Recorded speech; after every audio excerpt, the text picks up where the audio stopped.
వీడిని చూపించి భయపెడతారేంట్రా హ? మీ అమ్మాయి మీకు దొరికినట్టే లే జాओ బట్ వీడ్ మాత్రం నాకు కావాలి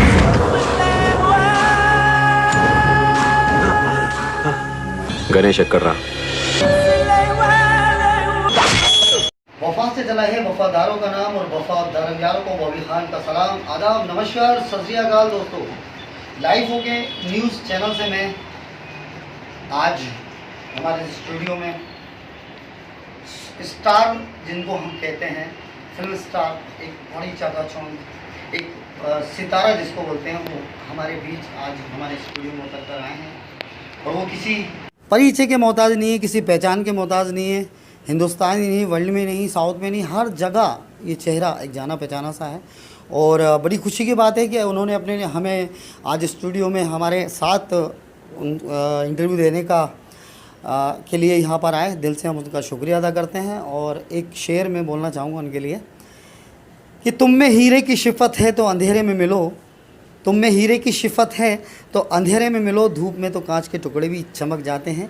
ये हैं हमारे शाबिर अली साहब जो हीरे को रोशनी की ज़रूरत नहीं पड़ती, वो अंधेरे में भी चमकता है। और ऐसे ही हीरे हमारे शाबिर अली साहब आज हमारे स्टूडियो में आए हैं। हम उनका स्वागत करते हैं, वेलकम करते हैं, अभिनंदन करते हैं। दोस्तों मुलाकात होगी फिर आमने सामने बात होगी, फिर होगा क्या।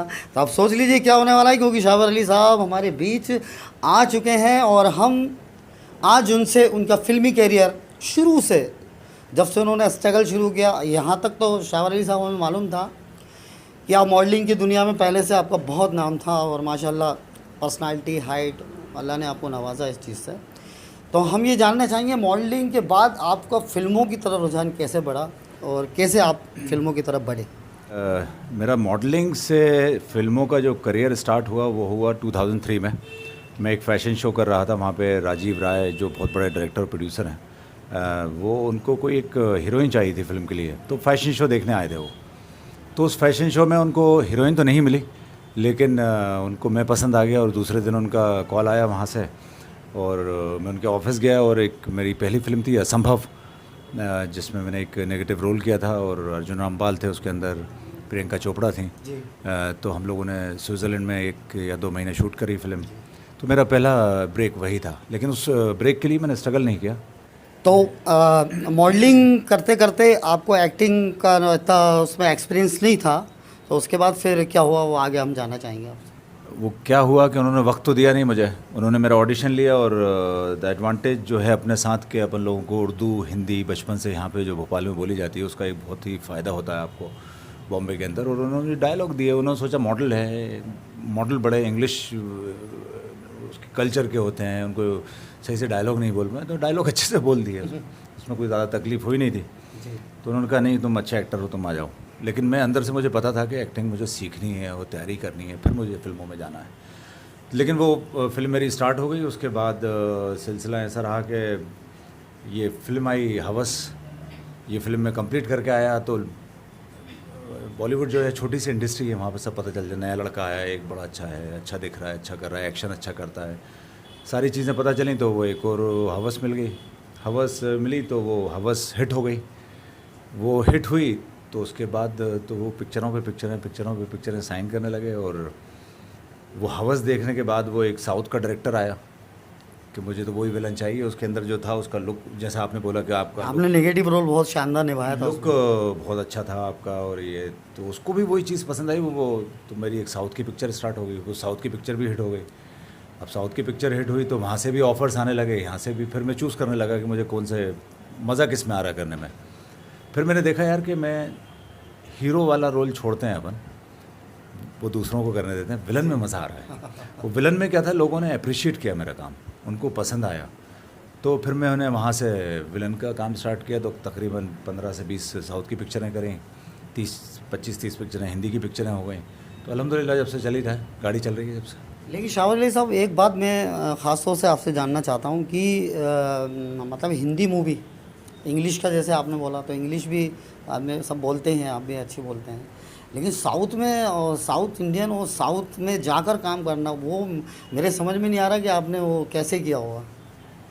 देखिए वहाँ के जो डायरेक्टर्स हैं और जो क्रिएटिव टीम है वो बहुत ज़्यादा क्रिएटिव है, हम लोगों से ज़्यादा सोचते हैं। तो वो अगर आपका डायरेक्टर अच्छा है तो फिर आपको एक्टर आपकी 19-20 भी होगी तो चल वो आपसे काम निकलवा लेगा। उसको पता है कि आपके स्ट्रॉन्ग पॉइंट्स क्या हैं, आप किन चीज़ों में ज़्यादा अच्छे हैं, तो वो उन्हीं चीज़ों को यूज़ करता है। तो वहाँ एडवांटेज ये रहा, अगर आप मेरी साउथ की पिक्चरें देखेंगे तो आपको लगेगा कि मैं अच्छी एक्टिंग कर रहा हूँ, मैं वाकई वो डायलॉग में मैं बोल रहा हूँ, बोलता मैं हूँ, डबिंग कोई और करता है, लेकिन आपको वो फील नहीं आएगा कि मेरी डबिंग किसी और ने की है। लेकिन मेरा किस्मत ये अच्छी रही कि मैंने वहाँ पे सारे बड़े बड़े डायरेक्टर्स के साथ काम किया, बड़े हीरोज़ के साथ काम जैसे किया। पुरी जगन्नाथ जिन्होंने ये अपनी वांटेड आई थी उन्हीं की कॉपी करी है, पोखरी, उन्होंने उनकी फिल्म थी पोखरी, और उन्होंने बहुत सारी पिक्चरें बनाई हैं और बहुत बड़ा नाम है उनका। उस साउथ में क्या है कि जब पब्लिक होती है जो, वो एक्टर के नाम से फिल्म थिएटर में नहीं जाती, डायरेक्टर के नाम से थिएटर में जाती है। तो उनके लिए उनकी पिक्चरें जो हैं पुरी जगन्नाथ की, वो उनके नाम से चलती हैं। तो मैं भी थोड़ा परेशान था स्टार्टिंग में कि यार मुझे लैंग्वेज आती नहीं है, मैं डायलॉग कैसे बोलूँगा, लेकिन वो पुरी जगन्नाथ ने जो मेरी ट्रेनिंग दी वो मुझे बहुत ही आसान लगता है वहाँ पे एक्टिंग करना। और मैं ये जानना चाहूँगा शाहवाली साहब कि अभी जैसे कि आप देख रहे हैं लॉकडाउन चला, तो अभी हाल में क्या आप करने वाले हैं, कुछ नया हमारे ऑडियंस को, पब्लिक को क्या दिखाना चाहते हैं? लॉकडाउन में तो मैं फार्म पे था यहाँ पे 3-4 महीने, वहाँ पे मैंने अपनी 20 साल की ज़िंदगी के सबसे सुकून के दिन गुजारे वहाँ पे। मैं एक्चुअली वहाँ पे खेती किसानी कर रहा था, लेकिन लॉकडाउन के बाद मैंने एक तो वेब सीरीज़ करी है जिसका नाम है दुल्हन, जो मोस्ट प्रॉब्ली नेटफ्लिक्स या अमेज़ॉन पे आएगी। और उसके बाद एक पिक्चर करी है मैंने शतरंज, जिसमें मैं और हितेन तेजवानी जो टीवी के एक्टर हैं वो हैं, और एक मैं अभी साउथ की पिक्चर करके आया हूँ नागार्जुना के साथ, मनाली में था। तो लॉकडाउन के बाद अल्हम्दुलिल्लाह काम बड़ा अच्छा रहा, जो कि लेकिन बॉम्बे में शूटिंग नहीं हो रही है अभी ज़्यादातर। तो मेरा दिसंबर तक ये प्लान है कि मैं भोपाल से ही शूटिंग करने जाता हूँ और वापस इधर ही आ जाता हूँ। तो इंशाल्लाह ताला जनवरी में सोच रहा हूँ, क्योंकि अभी माहौल भी थोड़ा ठीक नहीं है वहाँ पे, शूटिंग भी नहीं हो रही, और यहाँ पे सब कुछ ठीक है, बेटर है। जैसा कि मैं आपके स्टूडियो आ गया इंटरव्यू लेने, वहाँ पे इंटरव्यू लेने आप स्टूडियो नहीं बुला रहे लोगों को, जूम पे हो जाता है या उस पर ऑनलाइन हो रहा है आजकल। तो यहाँ पे माहौल बेटर है, तो दिसंबर तक मैं यहीं पे शूटिंग अप डाउन कर रहा हूँ यहीं भोपाल से। लेकिन शाहवाली साहब, मैं आपको एक बात बताऊं, आप तो जानते हैं आपका बचपन यहीं गुजरा है। अपने भोपाल की जो झीलों की नगरी कहा जाता है जिसको, उतना खूबसूरत शहर है, और अभी काफ़ी शूटिंग्स हुई, कुछ साउथ की शूटिंग भी हुई, और भी अभी कुछ दिनों पहले अनुपम खेर साहब वगैरह कर रहे थे। तो मैं ये चाहता हूँ आप जिस जगह हैं और यहाँ आप अगर कोई फिल्म को शूट या डायरेक्टर को भी बोल सकते हैं। किया ना फिल्म शूट यहाँ पे, मेरी फिल्म जो लास्ट ईयर हम लोगों ने शूट करी है, मैं भी, जो चाइल्ड अब्यूज़ के ऊपर है, वो पूरी फिल्म यहीं पे बनाई है हमने, और फिल्म रेडी है, और इंशाल्लाह ताला अल्लाह ने चाहा तो वो किसी डिजिटल प्लेटफॉर्म के ऊपर इंशाल्लाह 1-आध महीने के अंदर ज़रूर देखने को मिलेगी। पूरी फिल्म स्टार्ट टू फिनिश 30 दिन का शेड्यूल था, भोपाल में शूट करी है हमने। तो बहुत सारे एक्टर्स हैं भोपाल के उसके अंदर। जी, वो फिल्म बहुत खूबसूरत है। तो आपको भोपाल के बारे में लगता है, मतलब भोपाल में फिल्म शूट हो सकती है और काफ़ी यहाँ कुछ कर सकते क्या है भाई, इसमें तो शूट हो रही हैं फिल्म, और बड़ी बड़ी पिक्चरें यहाँ पे शूट हो रही हैं। और मैं ज़रूर कहना चाहूँगा कि भोपाल जो शहर है, मैंने तकरीबन पूरा इंडिया घूमा है, सारे शहर घूमे हैं, मैं ज़्यादातर हिल स्टेशंस पे भी गया हूँ, लेकिन जो सबसे अच्छा खूबसूरत शहर बोल रहा हूँ मैं आपको, वो भोपाल शहर है। यहाँ का एक अलग कल्चर है, एक क्वालिटी है, एक यूनिकनेस है। यहाँ पे देखेंगे आप, सिटी के अंदर इतने सारे लेक्स हैं, यहाँ पे पहाड़ियाँ हैं, हिल्स हैं, और अगर आप आउटस्कट्स में जाएंगे तो वहाँ पे आपको बहुत सारी चीज़ें मिलेंगी, जंगल मिलेंगे, नदियाँ मिलेंगी। तो ये आपको एक स्टेट के अंदर अगर आप पूरी सारी चीज़ें मिल जाती हैं, लेकिन अगर यहाँ पे अगर कमी है किसी चीज़ की तो वो है एक यहाँ पे कोई फिल्म सिटी टाइप होना चाहिए, या कुछ एक स्टूडियोज़ बनना चाहिए। यहाँ पे अगर आपको वैनिटी वैन्स चाहिए तो वो नहीं है, आपको अच्छे कैमराज नहीं है, लाइट्स नहीं है। ये अगर सारी चीज़ों का यहाँ पे अगर इंतज़ाम हो जाता है तो भोपाल में और शूटिंग जो हो रही हैं, बहुत सारी हो रही हैं आजकल, ये नहीं कहूँगा कि नहीं हो रही, लेकिन बहुत सारी शूटिंग्स हो रही हैं, तो और भी लोग आएंगे यहाँ पे काम करने।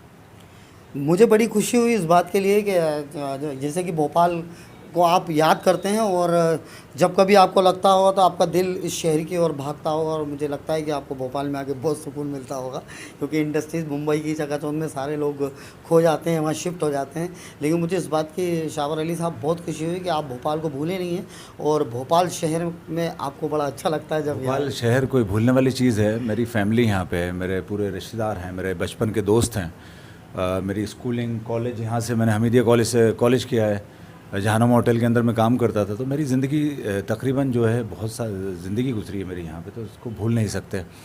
और इतना अच्छा शहर है, इतने अच्छे लोग हैं यहाँ के, इतना प्यार दिया उन्होंने, इतनी मोहब्बत दी है, तो इन लोगों को कैसे भूल सकते हैं।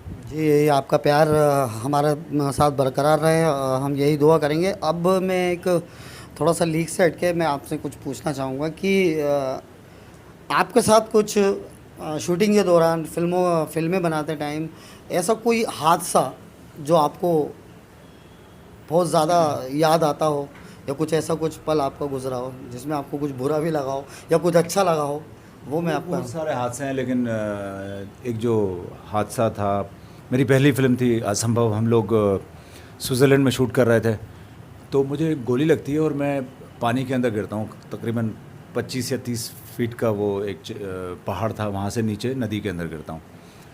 तो एक्साइटमेंट था, पहली पिक्चर है, मुझे स्टंट खुद करना है, एक वो होता है। लेकिन वो पानी जो था वो बहुत ठंडा पानी था, तो वो आइस कोल्ड वाटर, जैसे पहाड़ों का बर्फ़ का पानी जो आता है जी। वो था। तो जब मैंने जंप मारी तो मैं थोड़ा फ्रीज़ हो गया था, मुझे लग रहा है कि मैं मरने वाला हूँ यहाँ पे। और मुझे बाद में पता चला कि अगर मैं 5, 10, 15 सेकंड और वहाँ पे रहता तो मुझे हार्ट अटैक हो जाता, इतना कोल्ड था वो पानी। लेकिन हमेशा याद रहता है, क्योंकि स्विमर में बहुत अच्छा हूँ, स्विमिंग में बहुत अच्छी करता हूँ, लेकिन वो ठंडे पानी के अंदर मुझसे यहाँ से 5 फीट तक ही स्विमिंग करने में मेरा इतना, मतलब आपको क्या बताऊँ मैं, मेरी सांस फूल गई थी। और ठीक है, लेकिन दुआएं थी तो बच गए। नहीं, अल्लाह का करम आप पर हमेशा बना रहे, हम अल्लाह से यही दुआ करते हैं। और मैं चाहूँगा कि हमारे लाइफ ओके के जो चीफ एडिटर हैं मिस्टर MJ खान, और लाइफ ओके चैनल के लिए आप क्या कहना चाहेंगे? कुछ शब्द मैं चाहूँगा कि हमारे चैनल के लिए आप बोलें।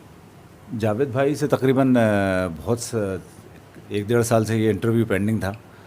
जावेद भाई भी बिज़ी हैं, मैं भी थोड़ा सा ट्रैवलिंग कर रहा था, लेकिन जावेद भाई का जो पैशन है उनके काम के प्रति, वो मुझे बहुत अच्छा लगा। उनका जो फॉलोअप है, उनके अंदर ईगो नहीं है। सबसे अच्छी बात है कि क्योंकि अगर आपने देखा है, कभी मैं बिज़ी हूँ, मैंने मना कर दिया, 2-3 बार नहीं हो पाया, तो जावेद भाई ने लेकिन वो फॉलोअप जो है अपना, वो हमेशा रखा है, जो कि एक बहुत अच्छी पहचान है। और मैं दुआ करता हूँ, मैं चाहता हूँ कि लाइफ ओके एक अच्छा बड़ा चैनल बने, इसको सारे इंडिया वाले लोग, लाइफ ओके तो नाम भी बहुत बड़ा है, लेकिन जावेद भाई की मेहनत है इसके पीछे, और मैं चाहूँगा कि एक दिन इनकी मेहनत कामयाब हो और ये एक बड़ा चैनल बने। सर, हमने एक लाइफ ओके टीम ने, ऐसे में एंकर भी हूँ और साथ में सिंगर भी हूँ, मैंने काफ़ी एल्बम में एक गाना लाइफ ओके टीम ने हमारी आपके लिए, हम लोगों ने मिलके रिकॉर्ड किया है। जी। और आपको अगर पसंद आए होगा सॉन्ग, तो आप उसको, मतलब हमारी तरफ से, हम लोगों की तरफ से गिफ्ट भी, और अगर उसको आप कभी ऐसा लगता है कि इसको फिल्म में डाल दिया जाए, तो हम चाहेंगे कि हमारी इस पूरी जो मेहनत है उसको आप, तो मैं उसके कुछ चंद लाइन आपको सुनाऊंगा। लेकिन मैं, आपने बोला कि गिफ्ट, हाँ, वो गिफ्ट बोल रहे हैं तो अच्छा भी गिफ्ट, बुरा भी गिफ्ट। नहीं, वो तो गिफ्ट को भी अच्छा नहीं, वो आपके लिए सुना रहा हूँ मैं आपको, अगर पसंद आए तो आप उसको आगे बढ़ाइएगा, नहीं तो वैसे भी आपको सुन लीजिएगा। बहुत ही प्यारा सा सॉन्ग है, लिरिक्स भी हम लोगों के लिखे हुए हैं।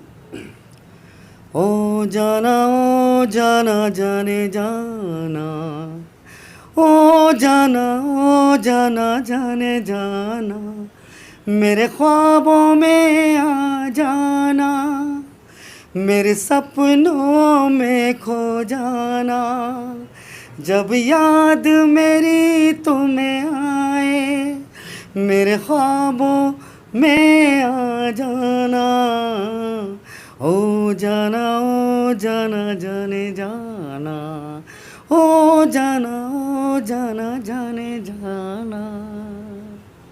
ये एक मुखड़ा था, कोशिश है। बहुत अच्छा। कभी आपको ऐसा लगे कि आपको ये पसंद आए, तो इसको हम आप चाहेंगे कि अब फिल्में आपने बहुत सारी की, और हिंदुस्तानी बुरे वर्ल्ड ने आपको बहुत ही सराहा, और आपका इसमें कोई शक नहीं है कि जो आपकी पर्सनालिटी है और जो आपकी एक्टिंग है उसके सभी लोग कायल हैं। मैं ये जानना चाहता हूँ, एक फ़िल्म आई थी जिसमें सुपरस्टार महानायक अमिताभ बच्चन साहब के साथ आपने काम किया, ये बहुत बड़ी बात है। बुड्ढा होगा तेरा बाप। आप फिक्र मत करिए भाई, इस काम के लिए मैं अपना बेस्ट आदमी लगाता हूँ। ए तेरा सिक्स सेंस क्या बोलता है रे? क्या हुआ? वो एसीपी अपनी आइटम को लेकर कॉफी शॉप जा रहा है। तेरा उधर ही है, 4 आदमी भेजे ठोकने के लिए आज साले को। आज एसीपी गया गया एसीपी आज। वो मूवी आई थी और अमिताभ साहब के सामने उनका मैं एक्सपीरियंस जानना चाहूँगा कि वहाँ इतने बड़े स्टार के सामने आप खड़े हुए, बिल्कुल भी आप घबराए नहीं, उसमें कोई वो हमने देखी फिल्म, लेकिन आपका जो एक्सपीरियंस था सुपरस्टार अमिताभ बच्चन के सामने वो कैसा रहा, उसके बारे में हम जानना चाहेंगे। देखिए, जब मैं 20 साल पहले यहाँ से भोपाल से बॉम्बे गया था तो मेरे जो हर आदमी की एक ख्वाहिशातें होती हैं, सोच होती है, तो मैंने 4-5 एक्टर थे जिनमें शाहरुख भाई थे, सलमान खान साहब थे और अमिताभ बच्चन हो गए, अजय देवगन हो गए, इन लोगों के साथ काम करने की मेरी मतलब एक ख्वाहिश थी। क्यों नहीं, ख्वाहिश पे किसी का काबू नहीं है, वो तो रख सकता है। तो वो एक ख्वाहिश लेके हम यहाँ से वहाँ गए थे। लेकिन ओम शांति ओम में मैंने शाहरुख खान के साथ काम किया, बुढ़ा होगा तेरा बाप मिस्टर बच्चन के साथ बहुत अच्छा एक्सपीरियंस रहा। बच्चन साहब एक्चुअली मेरे अंदर जो है वो मैं उनकी कॉपी करता हूँ हल्की, जो आती है एक्टिंग के अंदर। शाहरुख भाई एक डायलॉग तो बनता है, बहुत सारे डायलॉग, रिश्ते में तो हम तुम्हारे बाप होंगे, नाम है शहंशाह, बहुत सारे डायलॉग हैं, बचपन से उनकी फिल्में देखी हैं, तो कहीं ना कहीं एक लोग बोलते हैं ऐसा कि हल्का सा एक तो आपका कॉन्फिडेंस लेवल उनके सामने जाने के मतलब कुछ तो हुआ होगा, थोड़ा सा लगा होगा आपको। देखिए, वो डायरेक्टर जो था मेरा दोस्त था पुरी जगन्नाथ, और उसके साथ मैंने 3-4 पिक्चरें ऑलरेडी साउथ के अंदर करी हुई थी, इतना सारा काम करा हुआ था। तो मैं जब सेट के ऊपर जाता हूँ तो मैं सामने वाले को जैसे बच्चन नहीं समझता, मैं कैरेक्टर समझता हूँ, और मैं भी एक कैरेक्टर में हूँ। उस कैरेक्टर के अंदर, उस सिचुएशन के अंदर मैं उनका बॉस हूँ। किसका? अमिताभ बच्चन का। जी जी, मैं उनको हायर करता हूँ, जी तो मैं एटीट्यूड ही वही रखता हूँ। बिल्कुल, बहुत अच्छा मतलब कॉन्फिडेंस लेवल आपका बहुत अच्छा है। हाँ, तो मैं वो अपना एटीट्यूड ही वैसा रखता हूँ कि वो बच्चन नहीं है मेरे लिए, वो एक आदमी है जो मेरे लिए काम मांगने आया है मेरे पास और मुझे उसको हायर करना है। जी तो उस टाइम घबराने वाली कोई बात ही नहीं है भाई। वो अमिताभ बच्चन है तो हम भी शाहरुख अली हैं, एक्टर हैं वो भी, हम भी एक्टर हैं, तो उसमें घबराने वाली बात कुछ होती नहीं है आप ये। लेकिन एक रिस्पेक्ट होती है, अमिताभ बच्चन है, उनसे सीखने को मिलता है। अब जैसे मैं बताऊं आपको, मेरी पहली पिक्चर असंभव में नसीर साहब थे। मैं नसीर साहब को देखते रहता था, वो एक्टिंग किस तरह से करते हैं, क्या धमाल एक्टर हैं। और मुझे लगता है अभी तक मैंने जितने लोगों के साथ काम किया है उनसे बड़ा एक्टर मुझे अभी तक कोई नहीं दिखा। नसीर साहब हो गए, ओमपुरी साहब हो गए, इन लोगों के साथ मैंने काम किया है। ओमपुरी के साथ मैंने बहुत अच्छी पिक्चर करी थी, एक पिक्चर अभी बाकी है, मेरे दोस्त राजपाल यादव थे, मैं, सुनील शेट्टी, ओमपुरी साहब, उनके साथ एक अलग एक्सपीरियंस था काम करने का। बच्चन साहब का एक अलग स्टाइल है काम करने का, बहुत ही सीरियस रहते हैं वो, शॉट से पहले किसी से बात नहीं करते, वो कुर्सी लगा के दीवारों से बात करते हैं, डायलॉग की रिहर्सल करते हैं, फिर वो 2-3 रिहर्सल करते हैं, कैमरे के साथ 2-3 रिहर्सल करते हैं, उनका एक अलग स्टाइल है वो। नसीर साहब को आप 3-4 पेज दे दो और स्टेज लोकेशन के ऊपर 2-3 पेज दे दो, वो पढ़ेंगे और पढ़ के बोलेंगे रेडी हो। उनका एक अलग स्टाइल काम करने का। शाहरुख खान साहब के साथ अलग है। शाहरुख खान का एक जो अच्छी बात उनकी ये है कि वो ख़ुद तो एक्टिंग बहुत अच्छी करते हैं, लेकिन अगर उनके साथ में अगर कोई 3 लोग खड़े हैं, वो भी सीन के अंदर हैं, तो वो हमेशा पीछे वाले या साइड वाले लोगों को देखते हैं, अगर कोई ख़राब करे तो उसको जाके समझाते हैं, बताते हैं। तो इनका एक अलग है। सलमान भाई के साथ अभी मैंने राधे की है, जो कि रिलीज़ होने वाली है नेक्स्ट मंथ, उसमें भी मेरा बड़ा अच्छा रोल है। तो ये सारे जो मैं एक साथ 2 भाईजान होंगे, ख्वाब लेके जो गया था मैं, सारे अल्हम्दुलिल्लाह ऊपर वाले ने पूरे कर दिए। लेकिन ये जो बड़े स्टार हैं उनसे, उनके साथ काम करके, उनसे मिलके लगता है कि आपको वो बड़े स्टार किस तरह से बने हैं, उसके पीछे मेहनत क्या है, उनका एटीट्यूड क्या है, उनका नेचर क्या है, वो सारी चीज़ें देखने के बाद लगता है कि वाकई ये उस पोजीशन को डिज़र्व करते हैं। काफ़ी मेहनत इसके पीछे रहती है, बहुत सारी मेहनत है इसके पीछे। और मुझे बड़ी खुशी हुई शाहरुख अली साहब, अल्लाह का करम आप पर हमेशा बना रहे, और हम चाहते हैं कि आप तरक्की की राह मंजिलें आगे बढ़ते जाएं। और एक आखिरी सवाल मेरा आपसे ये है कि आपकी ख्वाहिश, कोई रोल आपके दिमाग में हो कि ये रोल मुझे मिलना चाहिए, और या कोई ऐसा स्टार या इसके साथ मुझे काम करना चाहिए, मतलब एक दिल होता है ना अपना, सोचते हैं। सारों के साथ काम कर लिया है, वो तो बड़े दिग्गज के साथ। सलमान भाई सबसे बड़ा स्टार हैं आज की डेट में, उनके साथ भी काम, उनके साथ पिक्चर रिलीज़ होने वाली है। फिल्म का नाम क्या है सलमान भाई के साथ जो आ रही है? राधे, जो रिलीज़ होने वाली थी, कंप्लीट है पिक्चर जी, अभी वो लॉकडाउन की वजह से, लेकिन इंशाल्लाह ताला नेक्स्ट मंथ। तो उसमें आप क्या रोल कर रहे हैं? एक बिजनेसमैन का रोल कर रहा हूँ, विजय माल्या का रोल कर रहा हूँ, जो कि हेलीकॉप्टर में घूमता है, और ये थोड़ा अलग टाइप का रोल है। 3 पीस सूट में रहता हूँ। सूटेबल बैठा होगा ये कैरेक्टर अच्छा आपके है, ऊपर। अच्छा लगा, सलमान भाई को भी काम पसंद आया और सभी लोगों को काम पसंद आया। तो वो किसी एक्टर के साथ काम करना है वो ख्वाहिश नहीं है, अब किस तरह के रोल करना है वो वाली ख्वाहिश है। तो मैं शाबर अली साहब आपका दिल से बहुत बहुत शुक्रिया अदा करना चाहता हूँ कि आपने हमारे लिए अपनी कीमती वक्त में से वक्त निकाला और हमारे स्टूडियो को टाइम दिया और आपसे कुछ इतनी सारी बातें हमारे साथ शेयर की, अपनी ज़िंदगी से जुड़ी हुई बातें आपने शेयर की। और हम अल्लाह से यही दुआ करेंगे कि आपको अल्लाह पाक और भी तरक्की दे और आप मंजिल मंजिल मंजिल मंजिल बढ़ते जाएं आगे, और हम आपकी फिल्में देखते जाएं और आपके फैंस बढ़ते जाएं। तो मैं लाइव होके से बॉबी खान आज इस स्टूडियो में हमारे बीच आए थे। बहुत ही खूबसूरत से पर्सनालिटी, आप जानते हैं दिखने में भी तो वो थे हमारे बहुत ही खूबसूरत से कलाकार जो हमारे बीच बैठे हुए हैं। तो फिर किसी मोड़ पर आपसे मुलाकात होगी एक नए स्टार के साथ। तो मैं आपसे विदा चाहता हूँ। अल्लाह हाफिज़, खुदा हाफिज़, शब बख़ैर।